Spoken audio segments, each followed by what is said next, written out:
choti mudziwe munthu akangoyerekeza kupita kukatenga injunction, munthu amene akamakatenga atsekereti nyumba mwake mutsekedwe, chifukwa anthu amkwiyo wa Malawi zambira kupita kwa nyumba yayeyo, ndikuti nyumba yake itsekedwe, chilichonse ayiwale, athawiretu kupita dziko lina.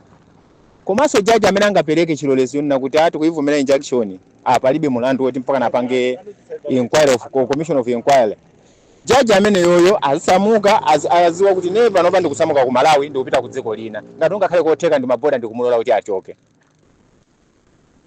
Izozo zichitika, okatenga ndi okapereka anthu amene wawawa.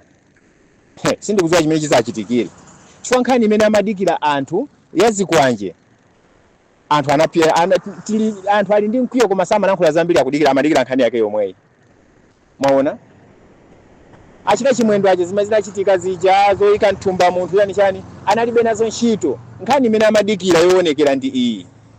Mwaona ndiye papezeke nkhani ija lero yatumbuka, president wanena kuti ichitike commission of inquiry, ngati yapezeka kuti zalankhulidwa zimene zija kuchokera mkamwa mwa president, ndiye pabwere na zikatenga ma injunction, pabwere lawyer wina, judge wina azipereka ma injunction kuti ati kuvomera anthu amene connection awiri awawawa. Khulupirirani achoke mudziko athawe, akapanda kuthawa mundikhulupirire kuzaoneka ku Mozambique judge kufa. Izi zichitika mwina sazochita chibwana chokupha judge mwina ndi ana ake limodzi, banja lake mwina lizaphedwa. Fuka Malawi atopa 2019 anatengera kuzibwana, tinkaona ngati ndizoonadi. 2020 tazindikira kuti zinzibwana tabwenzere sambo mu ufulu wathu, ndiye pabwerenso omwe aja 2019 aja zitipusisa. Guys, president sitimumvera, ndiponso maminister wa DPP sitiwamvera.